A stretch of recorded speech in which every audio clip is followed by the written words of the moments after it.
What's the difference between people who are able to overcome challenges, pick themselves up, and transcend difficult situations, and those who can't?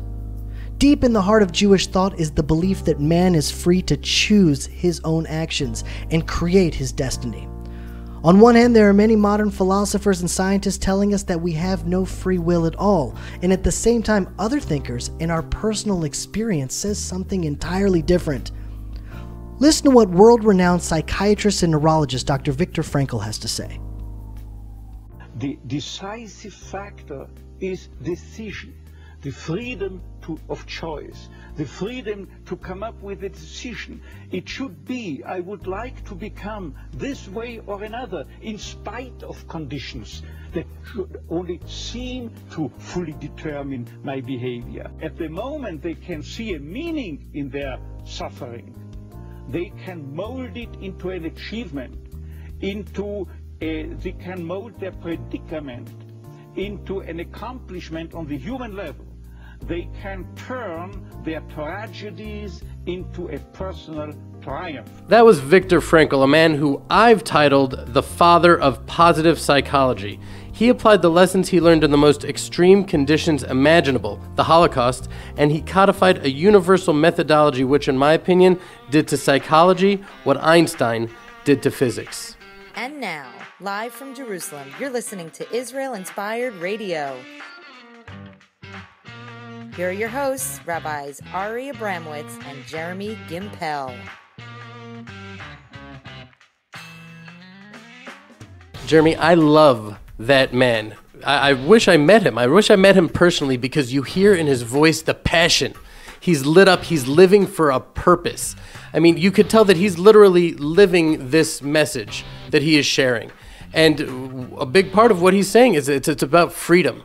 Before the show, we were talking about this. Let me ask you, let's just start from here. Jeremy, what is freedom? Well, it's important to recognize that, Dr. Viktor Frankl, he wasn't just a psychiatrist that you and I like. I mean, he was a revolutionary in his time. I mean, awards off the banner. 28 universities gave him honorary degrees. He brought in such a beautiful new concept into the field of science and psychology and psychiatry. But really, he was bringing in a very Jewish idea that we can choose to find meaning in every situation. We can activate our own free will in order to create and not just react, that we can express freedom in the world. And I guess that's what you asked me, like, what is freedom really? And I guess for me, freedom, and this is not intuitive, for me, freedom is connecting to my authentic self, transcending the not authentic, somehow connecting to what I guess I would describe as a soul and expressing that soul in the world. That sounds very esoteric, though. It's okay, disconnecting from this and connecting to the soul, but how do you actually translate that to your life? How does that change day to day, moment to moment? Well, that's a really interesting idea. Let me flesh this out a little bit in order to bring it to everyday life. Okay. So let's look at the Torah. The Torah isn't just the story of the Jewish people leaving Mitzrayim. It's not just the Jewish people leaving Egypt, the Exodus that we're now reading in this upcoming week's Torah portion. It's really a blueprint for our own personal redemption and our own personal, spiritual, emotional growth. That a slave inside Egypt, we're all slaves inside our own Egypt. And what is our Egypt? Our Egypt are just our impulses. It's the world acts upon us and we respond. I'm hungry now. I've been now stimulated in one way. I will now respond in another way.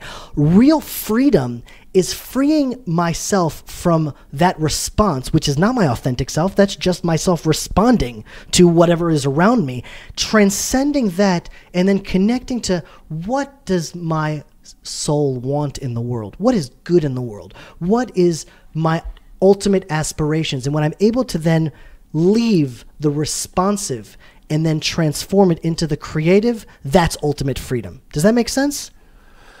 It makes sense. I don't know if I would define it as impulses, that you're trying to overcome. I think it's more of a paradigm. It's more of a prism through which you experience reality.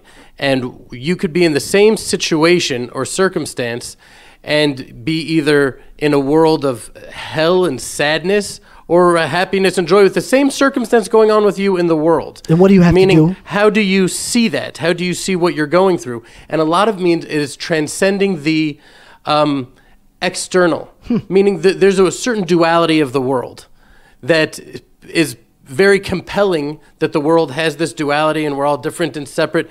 But if you see a truth, if your life is pursuing the truth and being true to what you find, and that is your mission here in the world that gives you joy, then the circumstances don't matter. All that matters is that you're living with integrity to what you see is true in the world. Meaning certain people I know, and me to some degree also, define their self-worth or measure their self-worth based on external perspectives. So if you're really chashuv and important and you're in the Knesset, then you're great. But if you fall out and you lose, then you're a loser. But if you know that your own internal compass for what is goodness and what to be proud of has nothing to do with what other people think or see. That's what freedom is, to determine what yours is and live in truth to that. Well, let me take it to another level. We talk about Viktor Frankl. He experienced life in 3 concentration camps, including Auschwitz. And so never mind what other people think about him. The man was living through ultimate hell on earth.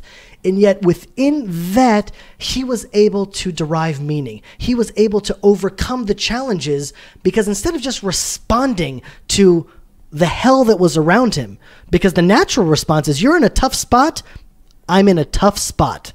But if you're able to say, I'm in a tough spot now, objectively from the outside, whatever that means, I now need to look at this and with my own creative power, through my own choice, express that creative will, which is in the power of my soul, and transform the physical situation that's around me into something deeper, into something meaningful.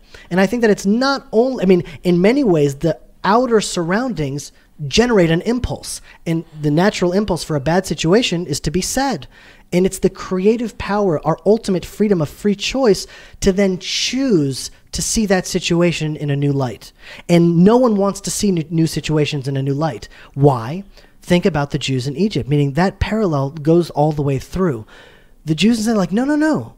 Wherever I am now, I don't want to leave this comfort zone of the life that I could create. I'm living in this duality of life. It's comfortable for me. I see it's like the devil that I know. I'd prefer that than the freedom that I don't know. I would rather stay here in this situation. The slavery, Exactly, the slavery that I know than the freedom that I don't know. That's the slavery of the impulse on our spiritual quest. If we can somehow take the ideas of the exodus of Egypt, I think, and then apply it to our own personal, emotional, psychological, spiritual growth, we would have an amazing insight into true happiness in the world. So I'll tell you what I disagree with about what you're saying, because you said it again, and there's something about the word that is alerting me, and I feel like you say overcoming the impulse. I don't feel like it's about overcoming the impulse. I feel like it's about fundamentally shifting the prism through which you see the world, and then the initial impulse isn't even an impulse anymore. That's not your impulse. The way you're doing it is it would be like a lifetime of battle, of fighting against something. Like when you're overcoming an impulse, it's not that you're overcoming an impulse, it's that you determine what is the win of your world. What is the win of this individual situation right now? That's why Viktor Frankl in his book, he talks about how one's meaning in life is often so dynamic that it can change moment to moment. Your mission is something that can shift moment to moment, and that's why, as a Jew, we read the Torah, because the understanding of how God interacts with the world and the balance of different attributes, that sometimes a moment needs one to be strong and bold and courageous, and sometimes compassionate and kind and merciful. Different moments need different attributes. So when we are able to learn the proper balance of these attributes, then those attributes are ultimately God's attributes we're trying to learn, and we're able to come close to God through embodying his attributes in the world. I totally agree with what you're saying. I really do. But at the same time, I'm going to hold on to the impulse idea, and let me tell you why. The reason why I think it's important to specifically categorize it as impulse is because the actions that we do in the world shape our priorities. The actions that we manifest in the world create the life that we have. Now, most people, the impulse is to not do much, Meaning you have to decide to go out and exercise. You have to choose life. But what happens is that if you choose life enough and you get up and you exercise, and then you get up the next morning and you exercise, and the next morning and you exercise, by the 5th or 6th morning, you're just now exercising. Your actions that had to overcome a certain impulse of passivity have now created the opportunity for you to really live your ultimate life. But it was an inherent challenge that you had to overcome to create that perfect life. Okay, so maybe what I could yield and say that different people need to approach it in different ways. Certain people need to fight an impulse, but certain people, I feel like they're seeking a truth, and when they get that paradigm shift, that the truth of it is so overwhelming that it no longer becomes, something that before was a punishment now becomes a reward that you're excited about. And you're actually able to jump out of bed in the morning and go work out, not because you have to fight against it every day and win through discipline. That's one way to do it, and it's a respectable way full of integrity. But another way could be for other people, perhaps, a paradigm shift where they realize, oh my goodness, this isn't something I have to do. This is the highlight of my day. Right. This exercise is the highlight of my day. I get to feel my body, breathe in air, see the sun, and they see all the elements of this and they say, oh my goodness, I'm dying to do that. And with the negative elements, let's say they were running before and it was hurting and they were cramping up and they're like, I'm just going to go and do a relaxing jog and I'm not ever going to push myself too hard. And then eventually they'll actually get in fantastic shape by just doing that. I'm saying it could be a paradigm shift too. I hope we haven't gotten too off the... No, I think you're right. I mean, here's what Rav Soloveitchik says. I was studying this essay called Shlichut, which doesn't really have a very good English translation. Messenger on a mission, someone that is here with a purpose. And in that essay, he talks about what it means to emulate God, in his opinion, where I think most of Chazal, most of like Jewish sages throughout history have always said, well, God is good and emulate God by being good. God is kind, emulate God by being kind. Emulate his ways in our own life, and it's usually love and kindness and compassion and justice. He says something relatively unique, and he says, how do we emulate God in this world? The greatest way to draw closer to God by emulating him is by creating. When we create, we resemble God. Instead of being an object that we are thrust around, we become a subject that we start acting with. Instead of acting, we're just reacting to whatever the world is, we then say, here is the world, let me do something to it. I want to now be a creative force within the world. And that is done through freedom as well, meaning the freedom and free choice that we believe God bestowed onto humanity is part and parcel of Jewish theology. In that, it's brilliant that it connects to modern psychiatry as well.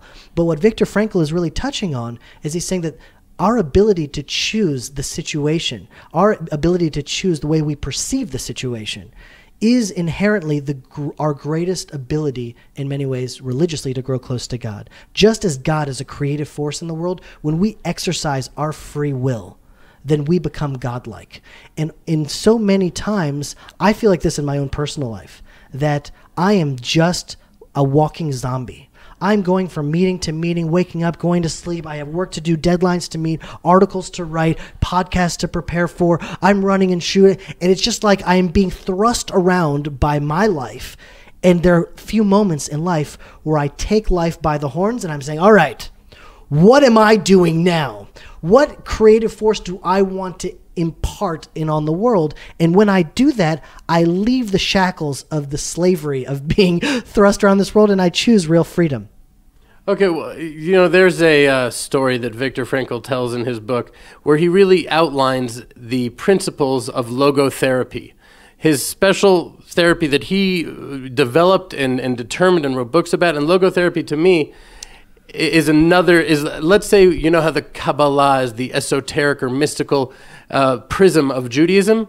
I would say logotherapy is the psychological prism of Judaism. The prism of Judaism through psychology is logotherapy. Interesting. Because logo means meaning, right? And it's a therapy of making meaning out of what you're going through. And the story that stood out in my mind as the most pronounced was a man that went to visit him, and his wife had died 2 years before. They'd been married over 50 years. The love of each other. This man was a doctor, and he loved his wife so much, and he'd been in a deep depression for the 2 years that since his wife passed away. And Viktor Frankl asked him just a few questions. He said, let's say that your wife were to be alive and you were to die. When she died, how would she be feeling right now? The man said she would be just as miserable and sad and depressed as I am now.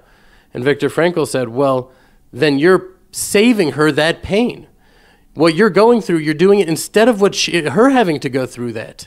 You've saved her so much sadness and pain. And the man was able to leave there with some sort of smile on his face for the first time because now his pain had meaning. Purpose. Meaning. That's what it's really all about. Freedom is when you're able to take your life and say, what is my meaning? What is my meaning in this life? And my mission is to fulfill that meaning. And when you know it's a good meaning, when it's not outcome oriented. It's not about achieving this or achieving that. It's about living with a certain way and a certain truth that is inherently on the journey itself fulfilling. So that means that every scenario that you're in, the win of that scenario has nothing to do with the outcomes of it. It has to do just with the way you are experiencing it and interact with it. That's the win. Well, let me take you what you're saying to a new direction, in that I agree with everything that you said, and hear it like this. I see someone hungry on the street. Now, if I'm not worried about outcomes, then why would I give him food? But of course I'm drawn to give him food because it's a love of act and kindness. It's a mitzvah in the Torah. He's poor and I want to help him. The brilliance of the prophets of Israel, according to Abraham Joshua Heschel, is that the prophet was able to hold man and God in one thought. But what does that mean, according to what you just said, is that as he's giving food to the poor person, it's just as important to not do it for the outcome. It's not only for the outcome, it's to be able to see man and God and the purpose and the meaning behind it at the same moment. That on one hand, you are making a creative act in the world. On one hand, you are giving money to that poor person. You are educating the new people that you are now speaking to.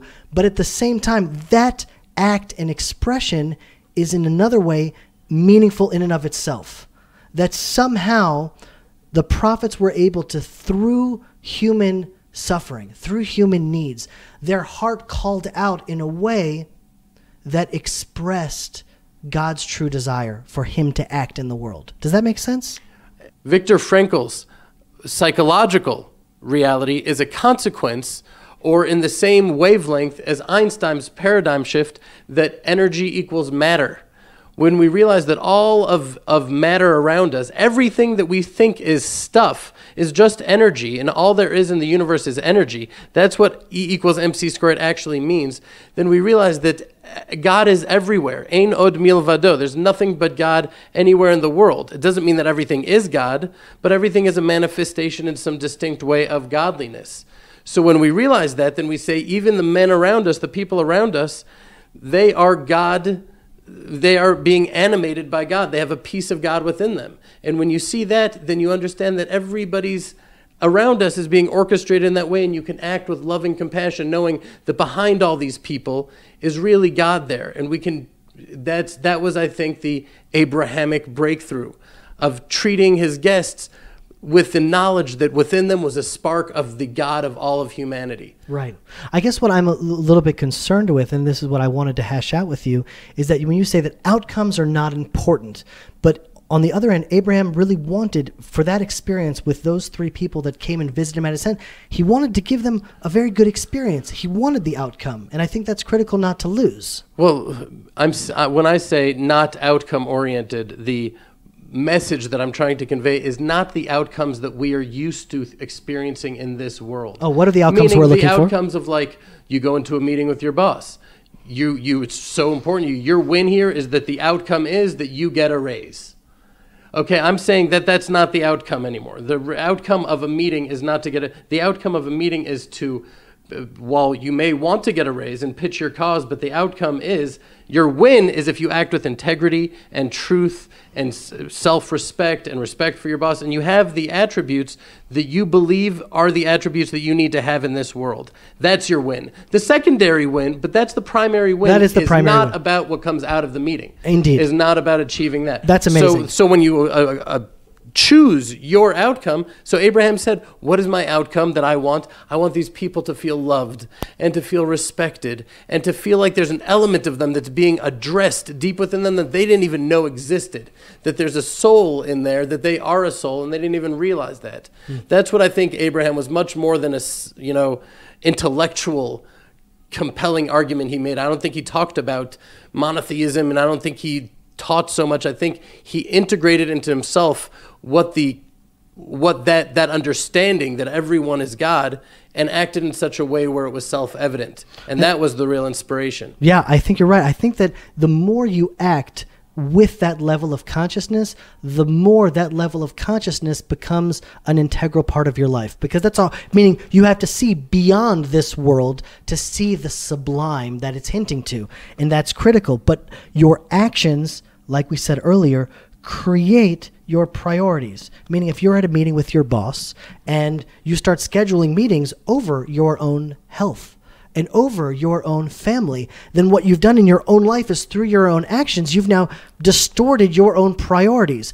But the more you act with the truth and meaning and integrity that you've created in your own life, and you exercise your will and your freedom to choose to go into that meeting with that eyes, with that goal, that's when you come closest to Hashem.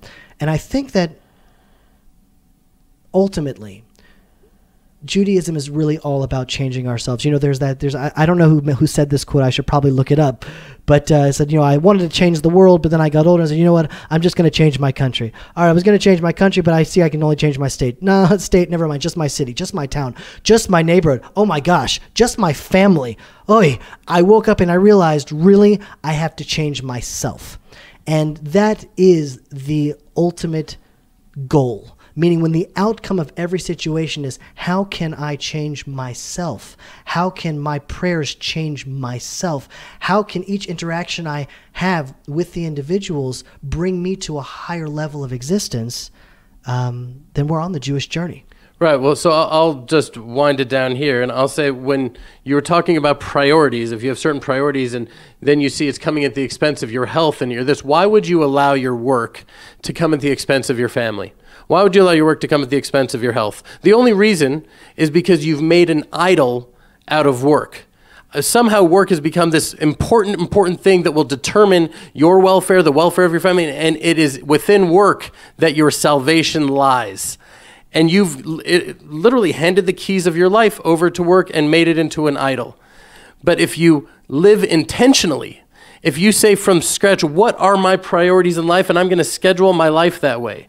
And if there's a conflict, my priorities are this, this, and this, then your work will fall in, even if it means that you're bringing in less money than you think. But you know what would probably happen? If you scheduled your family and your health first, you would say, well, how can I become more efficient? Because you're operating at such a higher level. Your brain is at a higher level. Your self-respect is at a higher level. You are a higher level person, which then says, well, how do I delegate this stuff out? How do I become more efficient? And you're someone that's able to be putting less in on the work front and actually getting more, but it's only after you've truly internalized making your priorities a part of who you are, living with intention. That's what it is. And so when you leave Egypt, really, what is that slavery? It's to all of the idols that we create in our own life. We become slaves to those idols, whatever they might be. It may be your boss, it may be your work. Those idols, they start controlling us. And I think that the ultimate Jewish journey is to free ourselves from that slavery and choose within our own free will on the meaning and purpose that we find for ourselves. This is Jeremy Gimpel and Ari Abramowitz. Thank you all so much for being with us. We'll see you next week.